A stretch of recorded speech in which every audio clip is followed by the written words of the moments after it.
Let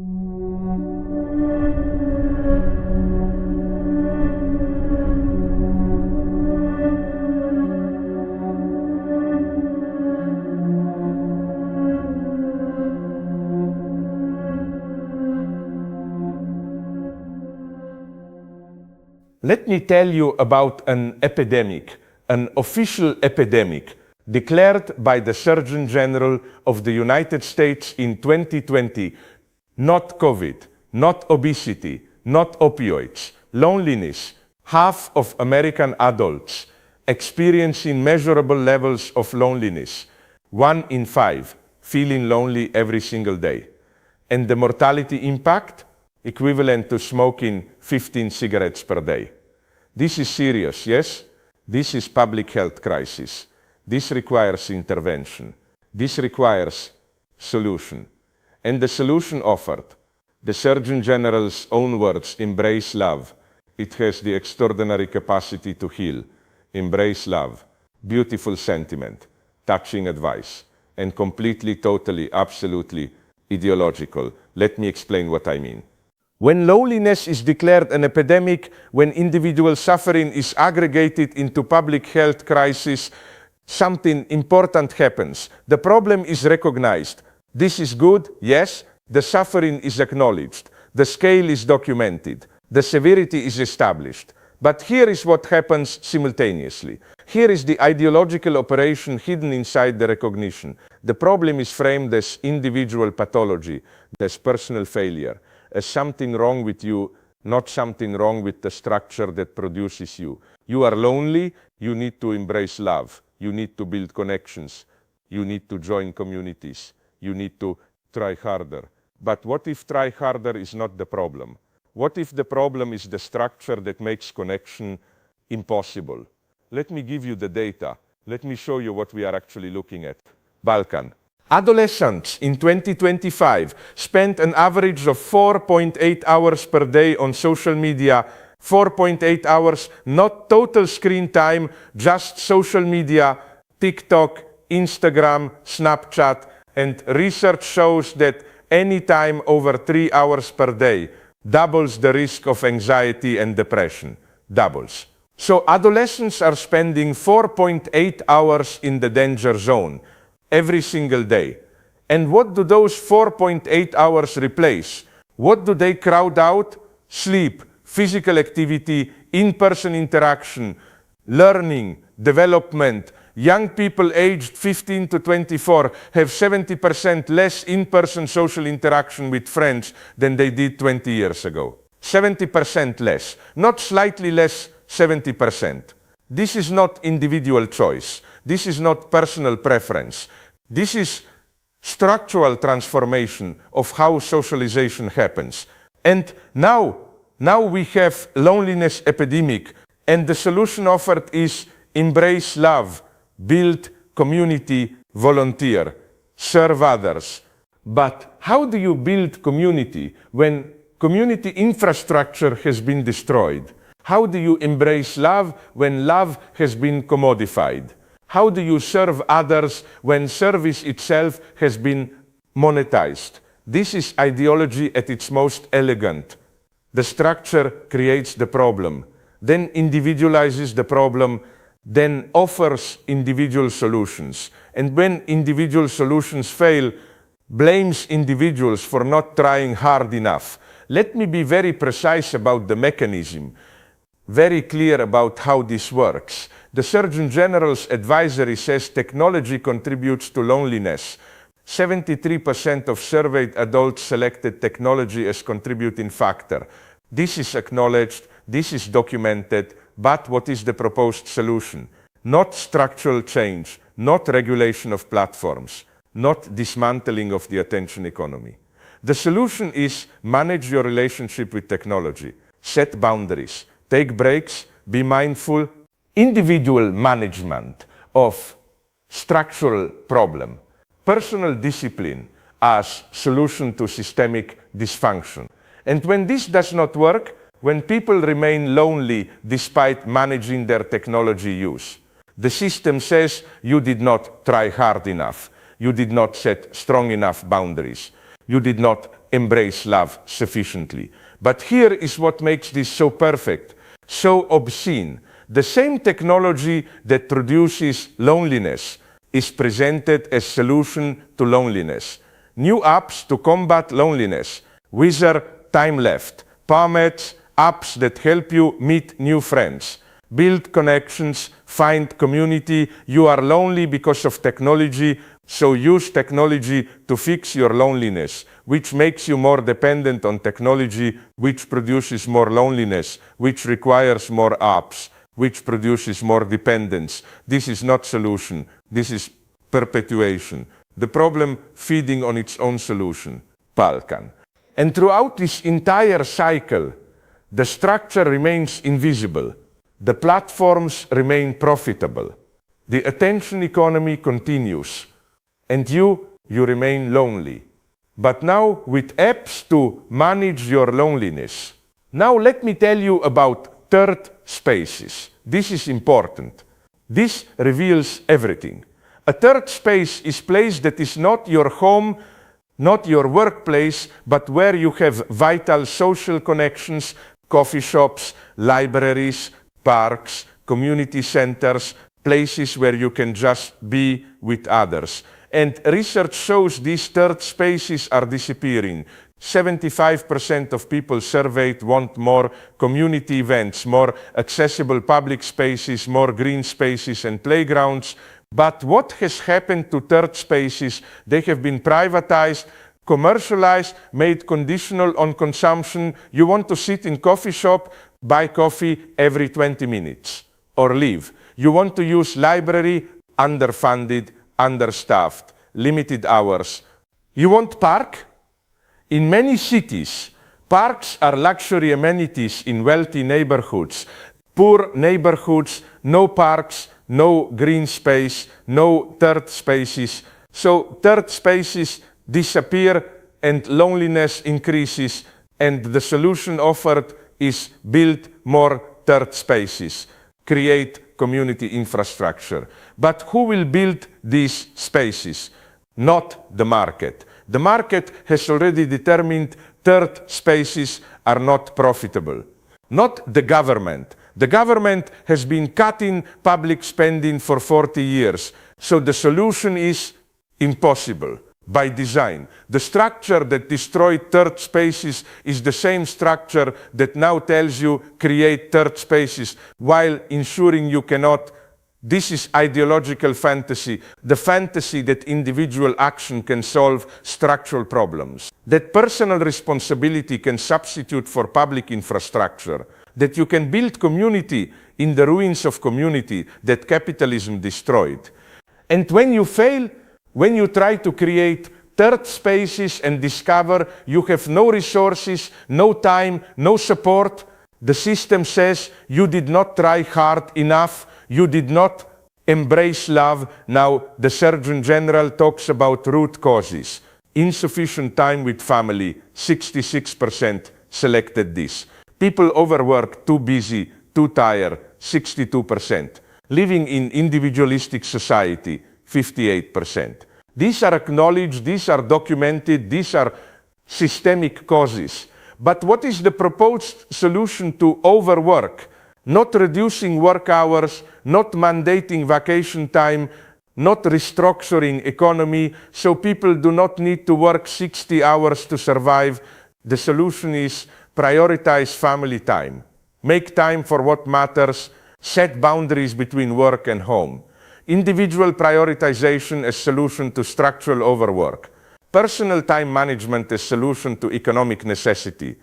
But if you work 60 hours because 40 hours does not pay rent, how do you prioritize family time? You cannot. The structure makes it impossible, but the ideology says you are just not trying hard enough.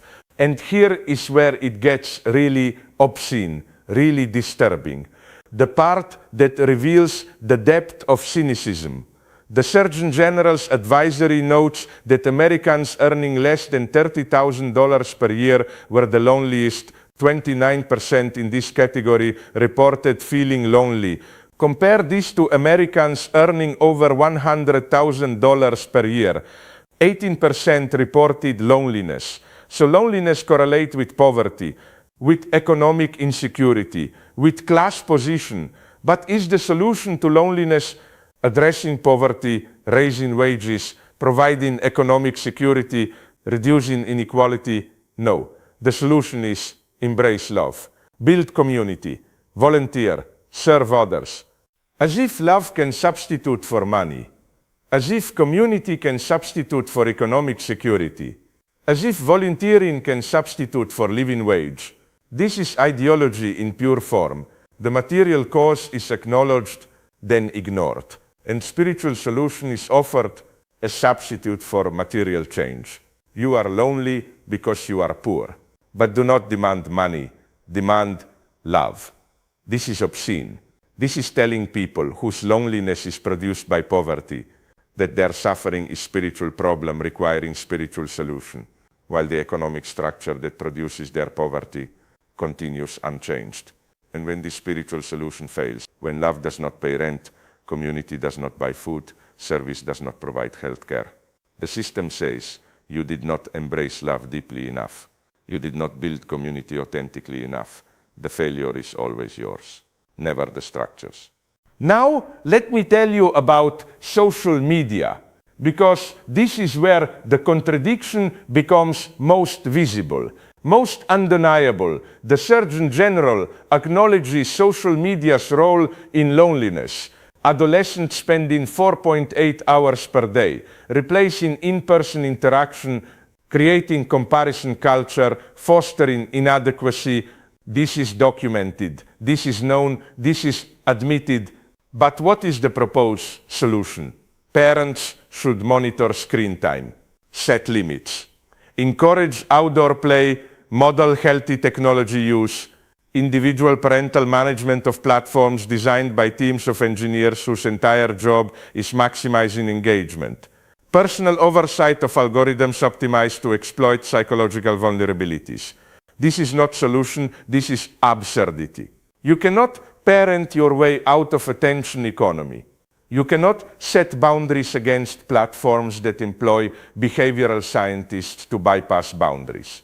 But the ideology insists parental responsibility, individual discipline, personal choice, and when parents fail, when children spend 4.8 hours on social media despite parental efforts, the system says bad parenting, insufficient monitoring, lack of engagement, not platforms designed to be addictive, not business model requiring compulsive use, not economic structure that monetizes attention. Personal failure, always personal failure.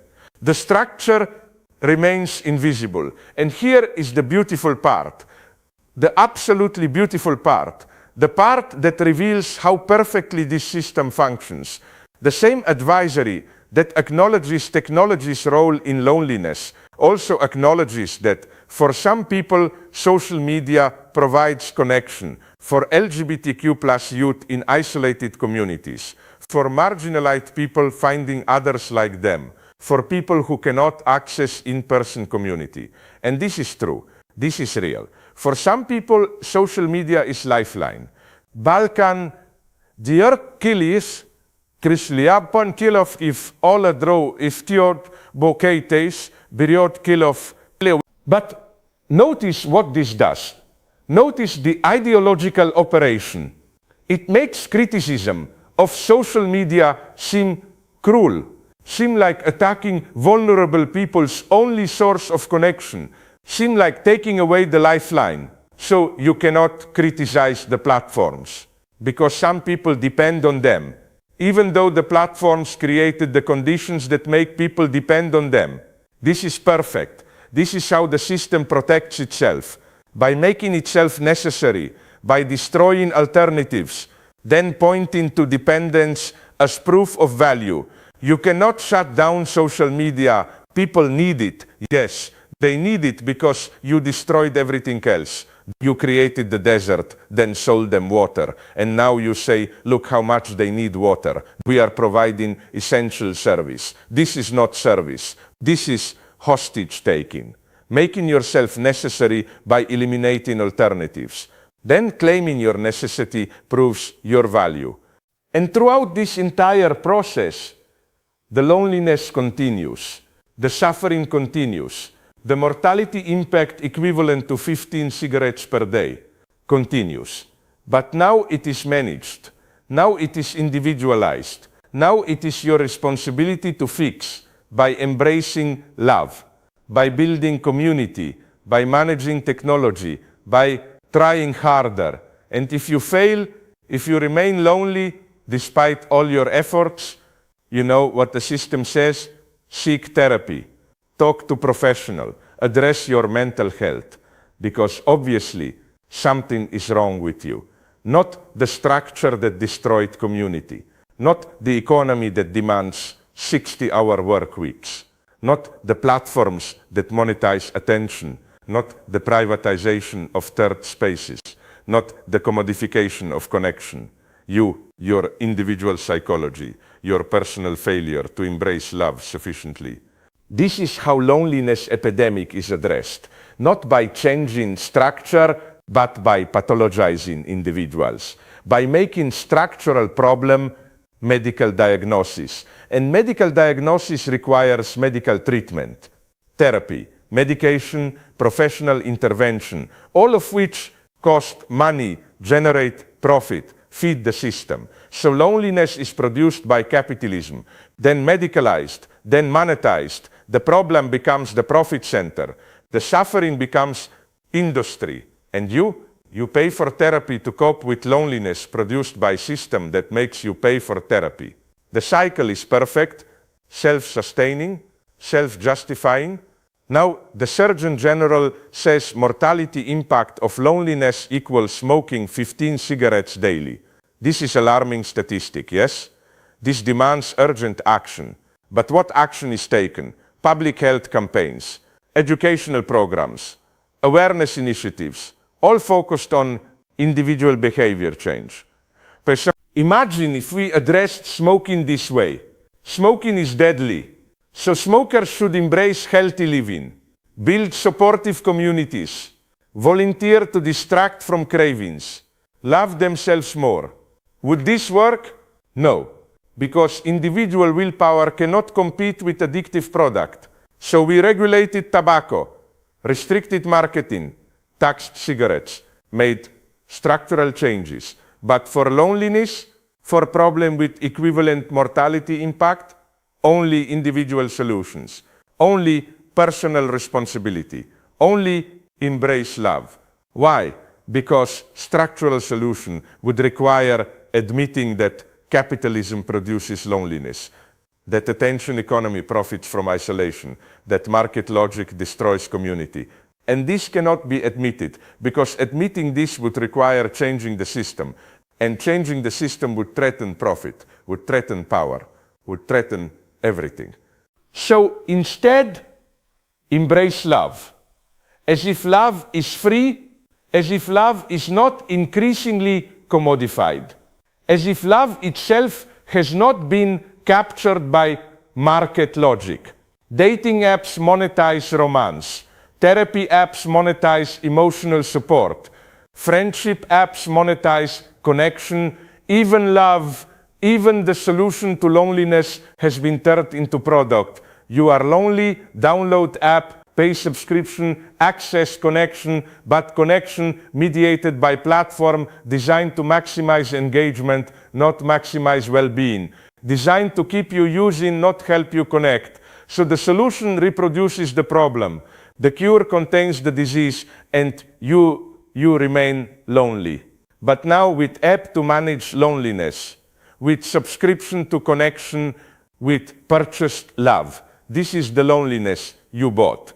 Not metaphorically, literally. You bought devices. You bought plans. You bought apps. You bought access to platforms. Bell got, and what did you receive? Connection, community, love? No. You received loneliness, measurable, documented, epidemic loneliness, equivalent to 15 cigarettes daily. But the purchase was voluntary, the choice was yours, so the loneliness is your fault, your responsibility, your failure. not the platforms that designed addictive products, not the economy that destroyed third spaces, not the system that commodified connection.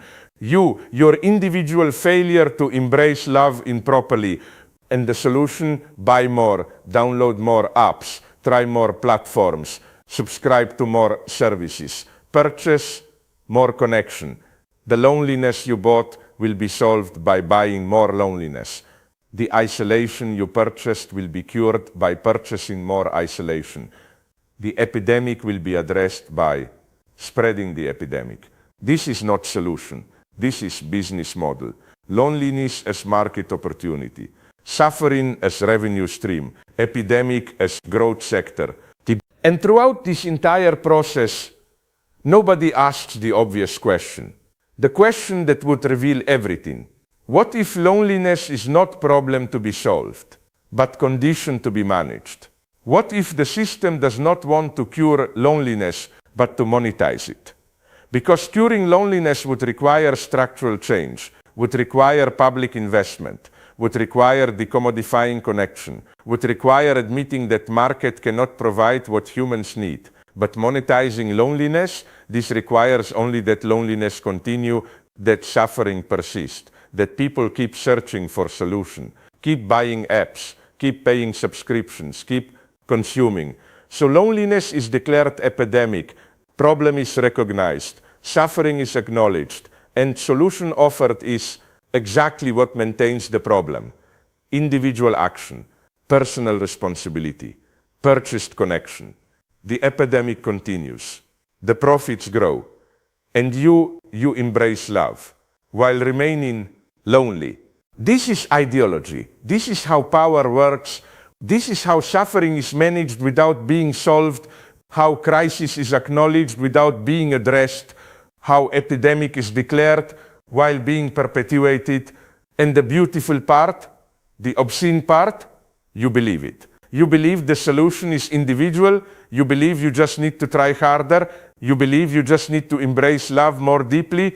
You do not see the structure. You do not see the system.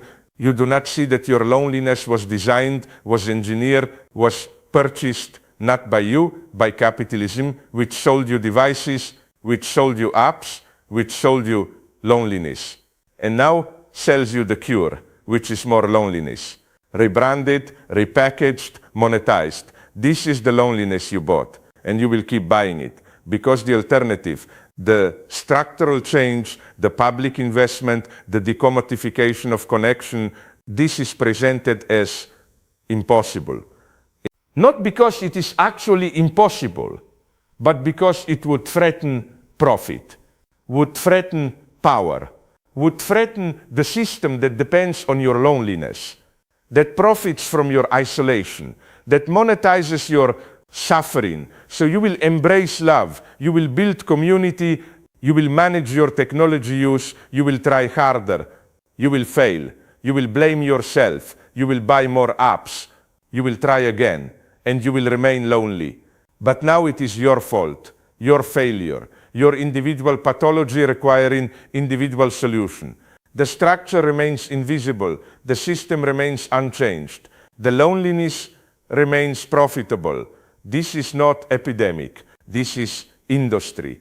And you are not patient, you are customer. Welcome to the loneliness you bought. Enjoy your purchase. Let me tell you about a phrase that appeared in financial markets this year. A phrase that reveals everything. Trump always chickens out.